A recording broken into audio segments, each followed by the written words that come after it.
Pretty Little Liars, the herpes of television franchises. There was one really popular series that had 7 seasons and about 15 secret twin clones. And then there were 2 spin-offs. You had Ravenwood and The Perfectionist, both of which only had 1 season and just went nowhere. And now here we are in 2022 with the 4th Pretty Little Liars series, Original Sin, with that classic mysterious A. Okay, I've seen enough episodes of Sesame Street to know that ain't normal. The thing about the show that made me really want to check it out more than I already did was that it's made by the Riverdale guy, who oddly enough is also the Glee guy, so I'm pretty sure I already know what to expect here. But hey, let's take a walk and check out the new show. We start off in December 1999, turn of the century. All the girls had 40 butterfly clips on their hair and everybody was deathly afraid that elevators were gonna explode or something. I don't know, it was a weird time. So there's this high school party going on, and for whatever reason, this one girl is being bullied and ignored by everyone and just really looks like she's either having the worst time or the best time, you know what I'm saying? She climbs up this ladder that's here for some reason and jumps off right in front of the group of girls who's being mean to her. And allegedly, she does not survive. Now keep that in your mind as we flash forward to 2022, I think. And we meet this girl, who I guess is like the main character of the show, named Imogen, which is certainly a totally normal name kids would have. You know, I mean, it sounds like either a Pokemon or some kind of constipation medicine where the commercial has like a girl doing rhythm gymnastics for some reason. Talk to your doctor about Imogen today.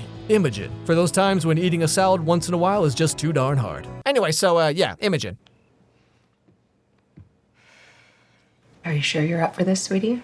Because, you could just burn her things. Like a backyard bonfire? That is standard punishment for being a fair weather friend. Well, look at that. Finally a mom in one of these shows that actually gives good advice. So Imogen's friend Karen comes over and oh, Imogen, she's got the preggers. She's a pomegranate. Hello, Karen?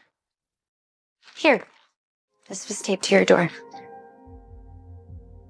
There's in my room.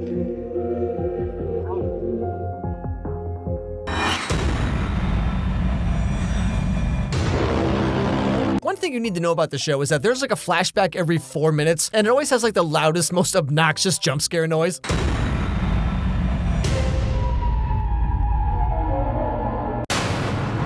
Like, okay, geez, Roberto, we get it. It's spooky, I get the idea. So Karen and Imagineer, or whatever her name was, they go upstairs so Karen can get her stuff back because the friendship is over. But later, as Karen's about to leave, they find Imogen's mom, she dies in a bathtub on purpose.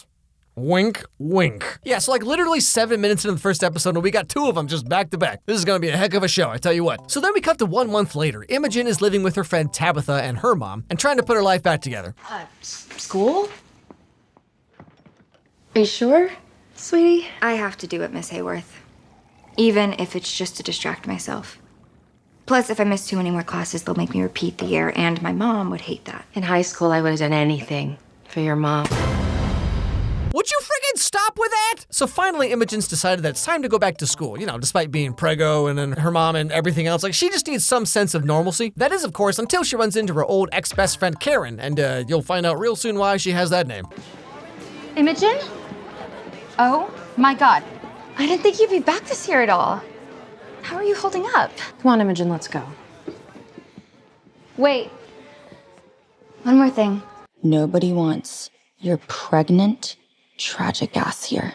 Also, like, high school girl friendships are just so funny to me because it's like, OMG, we're the bestest best friends ever. We've been through so much together and no one could ever mean more to me than you do. Oh, hey there, don't mind me. I'm just a minor misunderstanding that may or may not involve a boy and or a comment about that part of your face you don't like for no particular reason.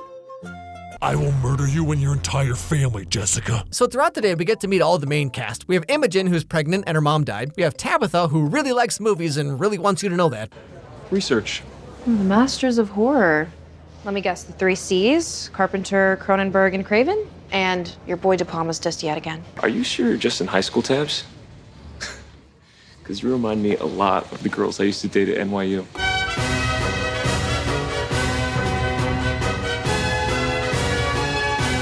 Oh, also, she just has this wackadoo habit of filming the guys in her school in the showers and taking notes.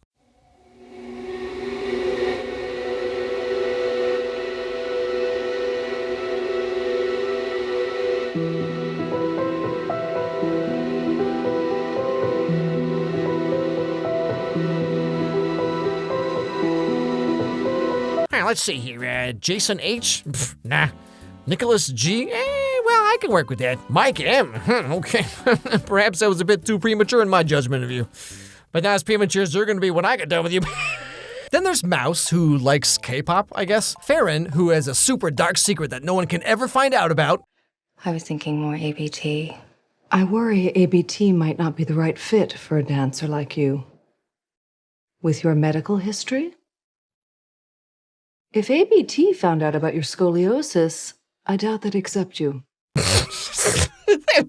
I'm sorry. I mean, I'm not making a lot of scoliosis here, but like, it's just kind of funny that like you have Imogen over here with she's pregnant and her mom died, and then Farran's biggest problem is like, I might not get into my first choice ballet school. Like, these are not on the same level. And finally, we have Noah, who has to wear an ankle bracelet and pee in cups and do community service because she's one of those cool bad girls that does the things you're not supposed to do, but that makes them hot or something. I don't know. Teenagers are dumb. Whoa. Noah, wait up. What's wrong? I have to account for every second of my day. Hey. It's only 3 more weeks, Noah. No, the ankle monitor is for just 3 more weeks. Then peeing in a cup is for the rest of the year, and community service is every day. Now, speaking of Noah, one day she's doing some of her community service work, and Karen's dad is the police guy who's in charge of her group. And would you believe that he also might not be the most upstanding gentleman, shall we say?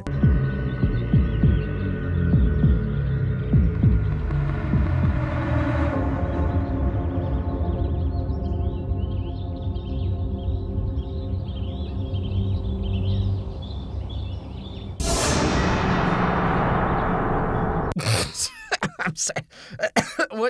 What was that Saw movie jump scare right there? Like, why is this here?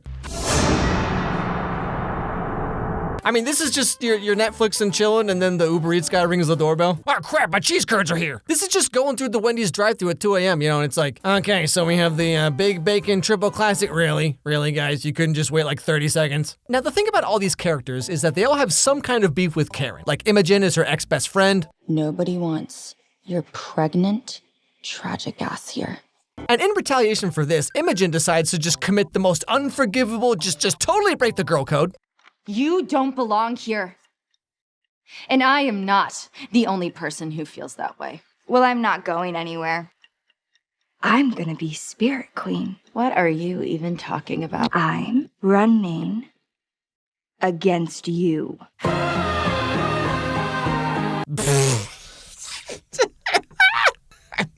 Look at her face! The Queen of Spirit Week! You wouldn't dare! This is stupid. Also, earlier that day, Mouse called her like the worst possible insult you could possibly imagine. Aw, no need to come out, rodent. We already know. By the way, have you cast your vote yet? It's Mouse. I'm sorry. You heard me, basic Barbie. Good heavens, there might be children watching. And then Farron got the big ballet part instead of Karen, and Noah's boyfriend turned Karen down like a while ago. So everyone's got something against Karen. Now, one day, all these weird random things happened to Karen, like her Spirit Queen posters are all messed up, someone put a razor in her ballet slipper, there's a dead rat in her backpack, you get the idea. And Karen knows for a fact that it's all these girls who did it. So all the main girls get put in detention, and they're all talking about why they hate Karen so much and what they're gonna do about it. The question is, what do we do? What can we do? Oh, that's easy. I think we should go to therapy. Excuse me, what? We should kill Karen Beasley.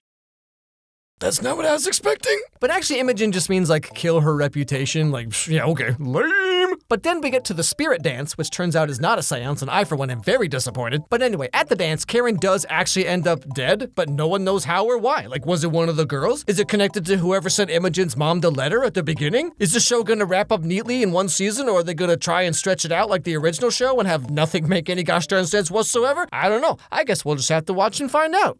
I will say, like, starting off the show is a lot more easy to follow it, like, premise-wise than kind of the original. Like, I don't know, it makes a little more sense and it kind of seems a little more believable, sort of, at least at first. And then as the show goes on, my goodness, does this become convoluted and just over the top. And the last episode, okay, I'm not going to spoil it because I know it just came out and some people like to wait till the whole show is out before they watch something. But I will tell you, the last episode is so Riverdale, which I shouldn't be surprised by. But I was kind of like, oh, this is a different show. show. It's the same guy, but we'll see how it goes. And then the last episode is just so hilariously like Riverdale villain, the Black Hood. It's like, how is this dude going all over town all at the same time? And how does he set all this stuff up in like 5 minutes? Like, who does this? It's actually just kind of like, it's supposed to be really intense and heartfelt, but it was kind of just hilarious. And like the original Pretty Little Liars show, the one that was such a big hit, like, it was kind of more like a teen romance drama from the time, like the OC or One Tree Hill or something like that. It was kind of more of that stuff, like Spencer's dating her sister's boyfriend and